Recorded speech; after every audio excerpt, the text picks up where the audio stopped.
Hi guys, happy Friday. Hope everyone's doing well. There was a little lapse in content this week because I was a little bit on vacation, I guess. Not a little bit, but I was out on vacation, went to Colorado for a couple of days, which was awesome to just kind of take a break from the monotony of your day-to-day routine and, just get some fresh air and be out sort of in the wilderness, which was a ton of fun.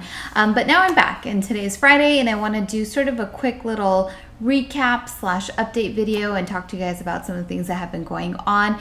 If you're curious as to how I manage my bookings while I'm away and how I get my cars out, and no, I don't let them just sit and park while I'm gone. I do rent them out. Watch 2 videos ago. It's called How to Make Money on Turo Remotely, which I can link to the end of this video as well. And I talk about how I control my bookings by way of using settings, using things like Turo Go. That way I keep my cars rented out, making money while I'm away. And I have been traveling every single year ever since I got into doing Turo, so it's something that has worked very well for me.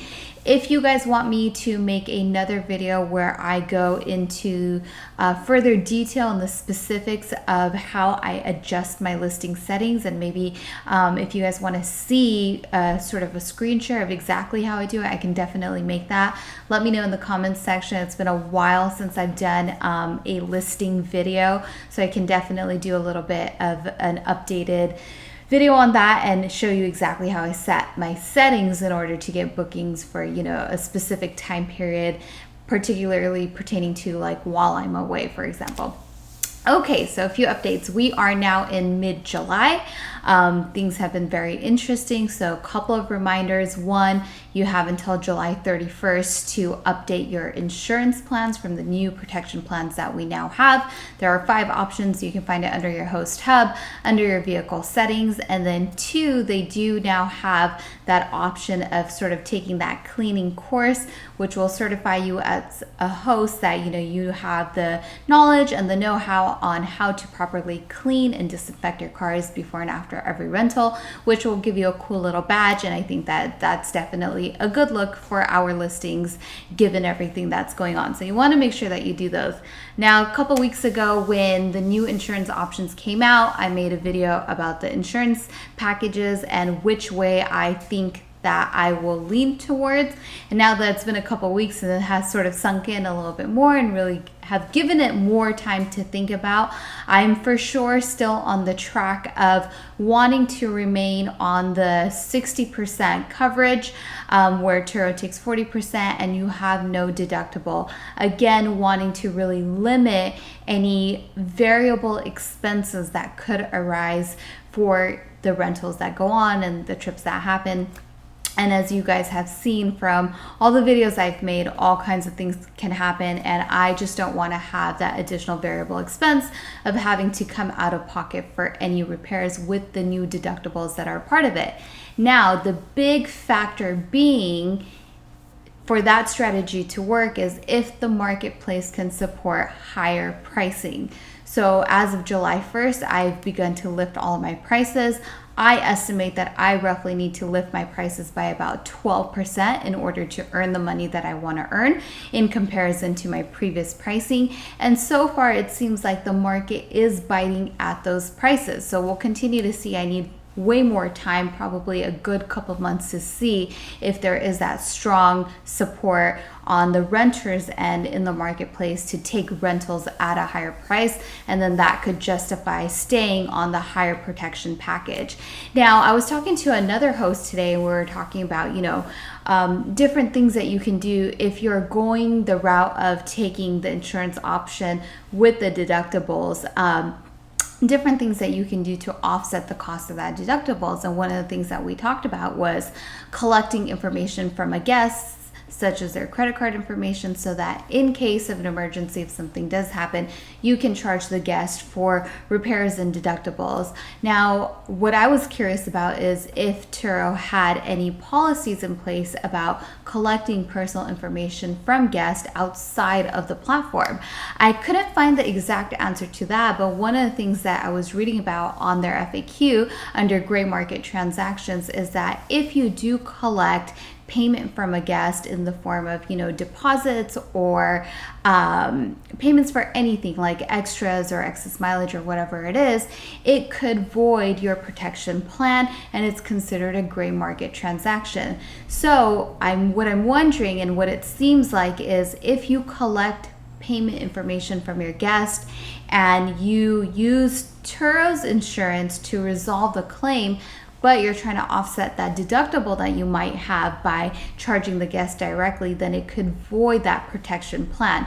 So it seems like the only way it could work, if it's not against their terms of service to collect personal information, is if you collect their personal information and then resolve directly with them for the entirety of the claim. So I'm not exactly sure how it would work if you have a major claim where a car is involved in a major accident that would involve insurance and things like that. And just knowing if the guest really has enough money to cover the potential loss that you might experience, or for the damages, especially if they're major. So I don't know exactly how you could go about checking that, but if any of you out there, I know there are many of you who resolve directly with your guests. If you guys have some tips in terms of what type of process you use to go directly with your guest, which you can do as a host, what do you guys do to make sure that you will be compensated correctly for the damages that do occur? And do you have a certain threshold, like maybe if the damages are under $1,000 or something like that, you go direct with your guest, but if it's anything larger, then you go the Turo insurance option route. So how do you guys do it? If you could share some strategies, that would be great, and I'll be sure to present them on the channel for anyone else that is looking for additional options. All right, and then aside from that, I just have a couple of updates, particularly on some of the ongoing claims that I've had recently. The one major one being on my Mercedes-Benz with the blown motor. Now, usually when a vehicle is a total loss, Turo outsources that process to a company called DMA. DMA takes it over, and they work in conjunction with Turo, and basically it's like they're an arm of Turo. You can think of it like that. And their claims agent will work with you, walk you through the process, and take you all the way through the payout process until it's all said and done. Usually in the past, my experience has been that that process takes about 6 weeks, maybe 8 at the most. I'm currently at 9 weeks and still kind of trying to figure out where we're at, because usually what happens when you have a total loss is, you go through the process of giving them all the information, then they figure out, what the actual cash value of the car is. They send you some information on different comps that they use to come to the dollar amount that they have arrived at that they want to settle with you on, and then you kind of accept that and move forward from there, and they pay you out, or they pay out your financing bank, depending on what the situation is. So I'm 9 weeks in. I haven't really received any numbers. Kind of bummed out that it is taking so long. I've never experienced it take this long, so I don't know if it's just because there is a lack of support, or a high volume of claims going on. I don't really know. So that's where I'm at. I'm at 9 weeks and still waiting to hear back on some numbers and exactly kind of what things are looking like. But they did rule that that car is going to be a total loss, which will make my third total loss on the platform in the span of 5 years. So that's kind of where that's at. I'm waiting to hear back, and I will definitely keep you guys updated on that. And on that note, that is pretty much all that I have for right now. I'll be back tomorrow with some more content as well.